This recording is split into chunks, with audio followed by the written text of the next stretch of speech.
പുതിയൊരു വീഡിയോയിലേക്ക് ഹാർദവമായ സ്വാഗതം. തിരുനാൾ ദിവസമായി വീഡിയോ ചെയ്തിട്ട് പ്രത്യേകിച്ച് കണ്ടന്റുകളൊന്നുമില്ല. ഞാൻ പറഞ്ഞതുപോലെ തന്നെ ചില പേഴ്സണൽ കാര്യവുമായിട്ട് ബന്ധപ്പെട്ട് ചില തിരക്കിലായിപ്പോയി, അതുകൊണ്ടും വീഡിയോ ചെയ്യാൻ പറ്റിയില്ല. എന്നാൽ ഇന്ന് രാവിലെ നമ്മൾ വാർത്താ ചാനലുകളൊക്കെ നോക്കുമ്പോൾ മണിയമ്പിള്ള രാജു അറസ്റ്റ്. ഞാൻ വിചാരിച്ച എന്താണ് പ്രശ്നം, എന്താണ് ഇതിൻ്റെ കാര്യം എന്നറിയാൻ വേണ്ടി നമ്മൾ വാർത്താ ചാനലുകളൊക്കെ തുറന്നു നോക്കുമ്പോൾ മനസ്സിലാകുന്നത് മണിയമ്പിള്ളയുടെ വണ്ടി ഇടിച്ചു, രണ്ടുപേർക്ക് പരിക്ക് പറ്റി, 2 യുവാക്കളാണ്. അപകടത്തിന് ശേഷം മണിയമ്പിള്ള രാജു കാർ നിർത്താതെ പോയി. ഗൗരവതരമായൊരു കുറ്റം തന്നെയാണ്. കാരണം നമുക്ക് അപകടങ്ങൾ വണ്ടി ഓടിക്കുന്നവർക്ക് ഏത് നിമിഷവും എപ്പോഴും സംഭവിക്കാം അല്ലേ. സംഭവിച്ചു കഴിഞ്ഞതിന് ശേഷം നമ്മൾ മാന്യമായിട്ട് വണ്ടി നിർത്തി അവർക്ക് പരിക്കുണ്ടെങ്കിൽ അവരോട് സംസാരിക്കുകയും അവരെ ഹോസ്പിറ്റലിൽ എത്തുകയും ചെയ്യുക എന്നുള്ള സാമാന്യമായ ഏത് മനുഷ്യനും ആദ്യം ചെയ്യേണ്ട ഒരു കടമയെന്ന് പറഞ്ഞാൽ അത് തന്നെയാണ്. അങ്ങനെ ചെയ്യാതെ ഏത് സെലിബ്രിറ്റി ആയാലും, മോഹൻലാലായാലും മമ്മൂട്ടി ആയാലും ആര് പോയാലും നമുക്ക് ന്യായീകരിക്കാൻ പറ്റത്തില്ല. പിന്നെ അതിനുശേഷം ആദ്യമേ വന്ന വാർത്തകൾ പലതുമുണ്ട്.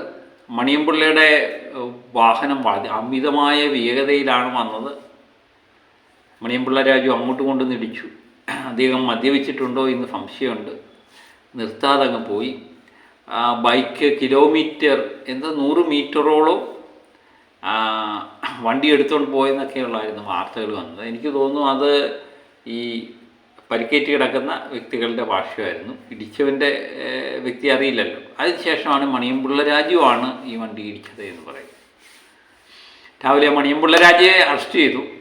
കേരളത്തിലൊരു നിയമമുണ്ട്, വാഹന അപകടം അത് സ്വന്തമായിട്ട് മദ്യപിച്ച് ഓടിച്ചാലും അങ്ങോട്ട് കൊണ്ടുവന്ന് ഇടിച്ചാലും ഇങ്ങോട്ട് കൊണ്ടുവന്ന് ഇടിച്ചാലും ജാമ്യമില്ലാത്ത കുറ്റമൊന്നുമല്ല, ജാമ്യത്തിൽ പുറത്തു വിടും എന്നുള്ളതാണ്. അപ്പം നമ്മൾ പലപ്പോഴും കണ്ടിട്ടുണ്ട്, അപകടം നടന്നു കഴിഞ്ഞാൽ ജാമ്യം കൊടുത്ത് പുറത്തു വിടുക എന്നുള്ളതാണ്. അത് നമ്മുടെ നിയമത്തിൽ പറയുന്നത് തന്നെ. അതിനുശേഷം CCTVയിൽ നിന്ന് ദൃശ്യങ്ങൾ പുറത്തു വന്നു. അതിൽ നിന്ന് നമുക്ക് മനസ്സിലായി അമിതമായ വേഗത്തിലൊന്നും അല്ലായിരുന്നു, വളരെ സ്ലോയിൽ തന്നെയാണ് മണിയമ്പിള്ള രാജുവിൻ്റെ കാർ വന്നത്. ബൈക്ക് അങ്ങോട്ട് കൊണ്ടുവന്നിരിക്കുകയായിരുന്നു. അത് ബൈക്കിന് അമിതമായ വേഗത ഉണ്ടായിരുന്നു എന്നുള്ളത് അത് കണ്ടു കഴിയുമ്പോൾ നമുക്ക് മനസ്സിലാകും. കൊണ്ട് ബൈക്ക് പോകുന്നതായിട്ടും നമ്മൾ കാണുന്നില്ല. രണ്ടുപേരും എതിർവശത്തോട്ട് തെറിച്ചു വീഴുന്നു. ബൈക്കും എതിർവശത്തോട്ട് തെറിച്ചു വീഴുന്നു. ട്രിവാൻഡ്രം ക്ലബ്ബിൽ നിന്നാണ് മണിയമ്പിള്ള രാജു വന്നത്. മണിയമ്പിള്ള രാജു ട്രിവാൻഡ്രം ക്ലബ്ബിൽ പോയൊരു ഫംഗ്ഷൻ്റെ ഭാഗമായിട്ടാണ് അവിടെ പോയത് എന്ന് പറയുന്നു. ഈ ട്രിവാൻഡ്രം ക്ലബ്ബ് എന്ന് കേട്ട് കഴിയുമ്പം തിരുവനന്തപുരത്തുകാർക്ക് പ്രത്യേകിച്ച് അറിയാവുന്നതാണ്. വലിയ ആൾക്കാരുടെ ക്ലബ്ബുകളാണ്. ഇവിടെ ഒരു ഫംഗ്ഷൻ നടക്കുന്നുണ്ട്. മന്ത്രിമാരും പ്രസിദ്ധ പോലീസ് ഉദ്യോഗസ്ഥന്മാരും ഒക്കെ ആ ഫംഗ്ഷനിൽ പങ്കെടുത്തു. ആ ഫംഗ്ഷനിൽ തന്നെയാണ് മണിയമ്പിള്ള രാജു പങ്കെടുത്തിരിക്കുന്നത്. മണിയമ്പിള്ള രാജു അതിനുശേഷം പറയുന്ന ഒരു കാര്യം എന്ന് പറയുന്നത്, ഞാൻ ഭയന്നു പോയത് കൊണ്ടാണ് വണ്ടി നിർത്താതെ പോയത്. അതൊരു ന്യായീകരണമായിട്ട് എനിക്ക് തോന്നുന്നില്ല. കാരണം താനൊരു ക്യാൻസർ പേഷ്യൻ്റാണ്, അതുപോലെ ചിക്കൻ ഗുനിയ വന്നിട്ടുണ്ട്. അതുകൊണ്ട് ഈ വണ്ടി ഇടിച്ചു കഴിഞ്ഞപ്പോൾ ഞാൻ ആകപ്പാടെ തകർന്നു പോയി, അതുപോലെ പേടിച്ചു പോയി. പക്ഷേ ഈ യാത്രയിൽ നമുക്ക് കാണാൻ പറ്റുന്നത് ഒരേ രീതിയിൽ വണ്ടി വന്ന് ഇടിച്ചപ്പോഴും ആ കാറിന് യാതൊരു ചലനം സംഭവിക്കാതെ ഫ്രണ്ടിലോട്ട് എടുത്തുകൊണ്ട് പോകുന്നതാണ് നമ്മൾ കാണുന്നത്. അപ്പം ഭയന്നു പോയി, അതുകൊണ്ടാണ് കാർ നിർത്താതെ പോയത്. പിന്നെ തൻ്റെ സുഹൃത്തുക്കളോട് ഇങ്ങനെ ഒരു അപകടം നടന്നു വന്നു, അവരെ ആംബുലൻസിൽ ആശുപത്രിയിൽ എത്തിക്കണം എന്നൊക്കെ പറഞ്ഞതായിട്ടും പറയുന്നുണ്ട്. ഏതായാലും ഇങ്ങനെയൊക്കെയാണ് രാവിലെ മണിയമ്പിള്ള രാജു പോലീസുകാരെ വിളിച്ചു. രാത്രി തന്നെ പോലീസുകാർ പറഞ്ഞത്രയും രാവിലെ വന്നാൽ മതി എന്ന് പറഞ്ഞെന്നൊക്കെയാണ് മണിയമ്പിള്ള രാജു പറയുന്നത്. അങ്ങനെ പോലീസ് ഉദ്യോഗസ്ഥന്മാർ പറയുമോ എന്നെനിക്കറിയില്ല. ഏതായാലും മണിയമ്പിള്ള രാജു മദ്യപിച്ചിട്ടുണ്ടോ എന്നുള്ള സംശയം ഉണ്ടായിരുന്നു എന്ന് പറയുന്നു.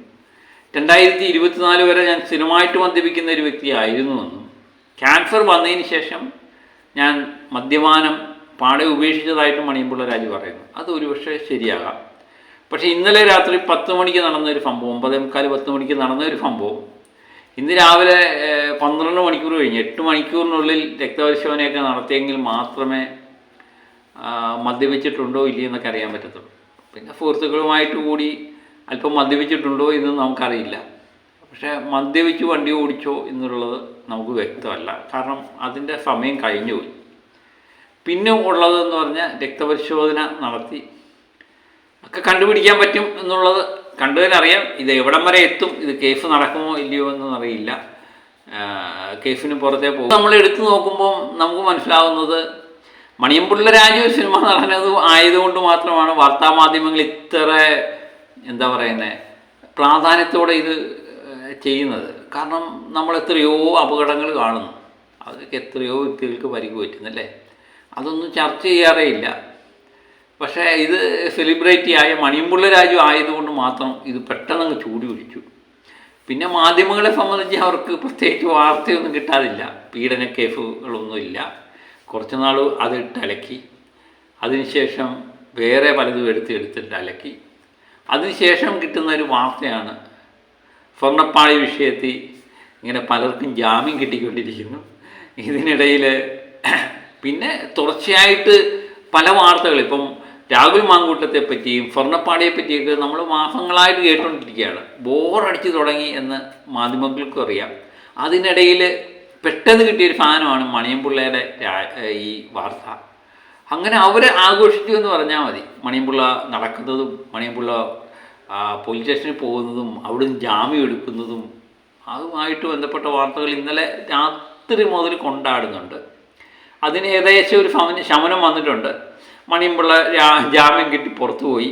ഇനി മണിയംപിള്ള രാജു മദ്യപിച്ചിട്ടുണ്ടോ ഇല്ലയോ എന്നുള്ളതാണ് പലരും സംശയം ഉന്നയിക്കുന്നത്. അത് എനിക്കറിയില്ല ഇനി കണ്ടുപിടിക്കാൻ പറ്റുമോ ഇല്ലയോ എന്നത്. ഇത് കണ്ടുപിടിച്ചാൽ തന്നെ എന്തുമാത്രം അത് നിലനിൽക്കുമെന്ന് അറിയില്ല.